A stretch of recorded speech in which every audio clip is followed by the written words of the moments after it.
हरि हरि हरि गोविंद श्री हरि हरि गोविंद हरि हरि हरि गोविंद श्री हरि हरि गोविंद। संकीर्णस्तबकः समस्त गुण विस्तार समावेश निवेशनम् वन्दे अरविन्द निलयम् वरदम् परदैवतम्।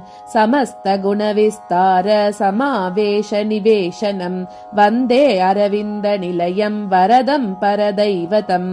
औदार्यशेवदिरनिन्दित कान्ति सिन्धुः ओजः प्रसाद निधिरुज्ज्वल सौकुमार्या वैदर्भरीतिरिव वारितिराजकन्ये श्लाघापदम् भवसि सारविदाम् कवीनाम्। आरम्भमेत्य महनीयममोघयत्ना प्राप्त्याशयाश्रितपदा परमेप्सितस्य नित्यम् फलम् कलयसे नियताप्तिवाजा नातेन नाटककला परिपाटिकेव। व्याप्त्या प्रसिद्धा श्रितपक्षपाता बाधानभिज्ञा प्रतिपक्षशून्या समीहितम् साधयसि ध्रुवम् नः सत्तेतुवद्दुग्धपयोधिकन्ये।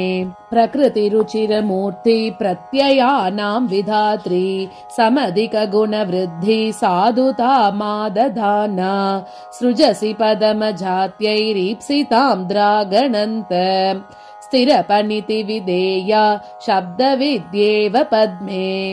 अधिकरण विचारारम्भसीदद्विपक्षम् किमपि विशदयन्त्या कृत्स्नवेदार्थतत्त्वम्। गलति गहन कर्मा लम्बनम् मोहजालम् कमलमुखि भवत्या कर्म मीमांस एव। चतुराकृतिलक्षणाभिरामा परदेवस्य गुणान् प्रकाशयन्ति उपदर्शयसे पवर्गमार्गम् मम शारीरकभारतीव मातः। सुवर्णश्रीरम्यम् शुभकरपदर्चम् श्रुतिकुलम् भवद्रूपम् चेदम् भवति महितम् ब्राह्मणगणैः तयोरित्थम् भेद स्फुरति तटिनीजानि तनये बुधेन्द्रैरध्येयम् प्रथममिदरध्येयमिति च। व्याकोच वारिजधराम् द्विजराजसेव्याम् अव्याहताम् अमृतशैवलिनीमिव त्वाम् निस्सीम संस्मृति निदागविदागतप्ताः केचित् सुधाब्धितनये कृतिनो भजन्ते। वात्सल्यम् तव राघव प्रणयिनी व्याचश्चकाकासुरः शक्तिम् दुर्घटसाधनीम् हनुमतः शीतः सवालानलः।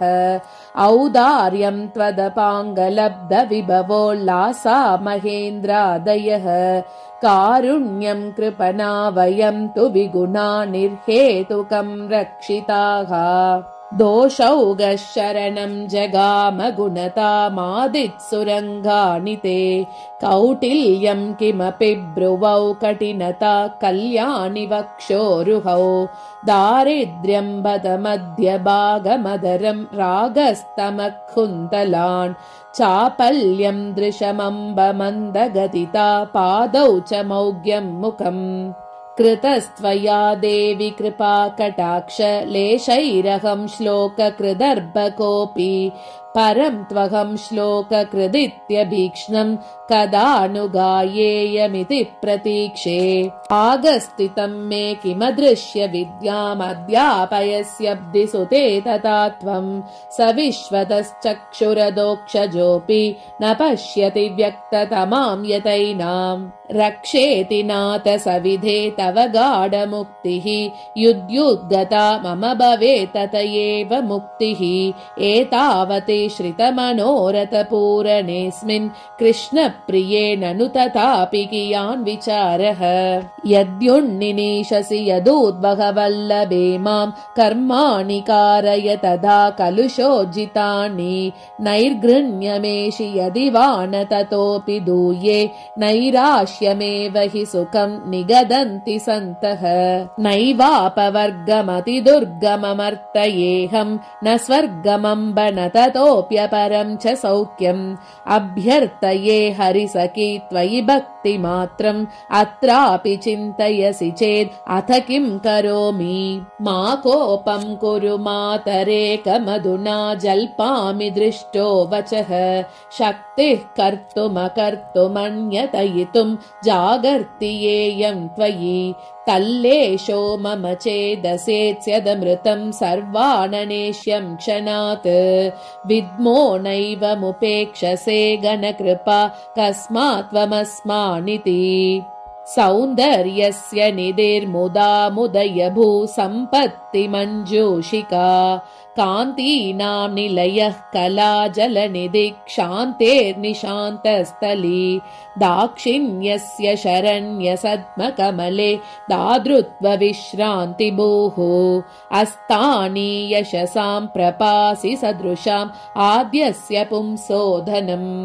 मोहोन्मूलनमूलिका भवजुषां मोक्षाध्वनिश्रेणिका चेतः शुद्धिविधानसिद्धगुलिका चिन्तातमश्चन्द्रिका विद्या विभ्रमशालिकासि कमले विष्णोरुरोमालिका मातस्त्वं मम पारिजातलतिका मोदाम्बुधेर्वीचिका विपाकः पुण्यानामपि च विकचाम्बोरुहरुचाम् विवर्तो हर्षाणाम् विदतिरमृतानां परिणतिः विकारः कारुण्यामृतजलदिवीची परिषदाम् विकल्पः कल्पद्रोर्जननि तव वीक्षा विजयते प्रज्ञालतानां किमुपग्नयश्चिः पणायतां कामगवीनवीना प्रपञ्चमातस्त्वमकिञ्चनानां प्राणप्रतिष्ठा परमासि काष्ठा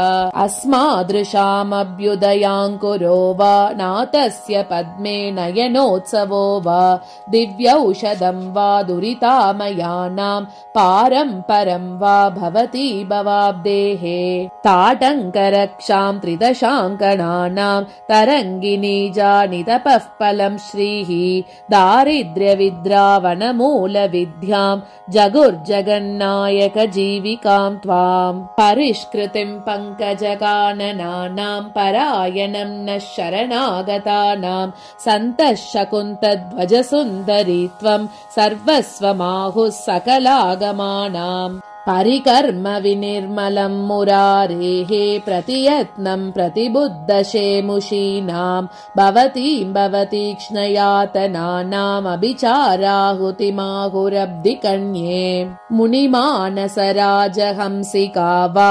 मुरभित्कल्पकमञ्जुमञ्जरी वा श्रुतिपञ्जरदिव्यशारिका वा जननि त्वं गुणरत्नपेटिका वा प्रतिसृश्चिरियं तटिल्लतानां परिणामोऽनुशिरीशमञ्जरीनां प्रतिभाति हृदि त्वदीयमूर्तिः परिवृत्तिर्हरिपत्निकाञ्चनानां प्रस्तावना भुवनपालननाटकस्य प्राच्यादिशो धवलिमा भवकालरात्रेः दुर्गर्व सर्वरजनीचर धूमकेतुः दोषद्रुमस्य परशुस्तव देवि रूपम् आलानयश्चिरसि योगि मनोगजानाम् आशापिशाच परिमोचन यन्त्र विद्या कार्तान्तलोकगमन प्रतिरोध मुद्रा कारुण्य पुण्यतटिनी कमलालये त्वम् शरदं तमागणानां शाश्वत सुख सम्पदामुपोद्गातम्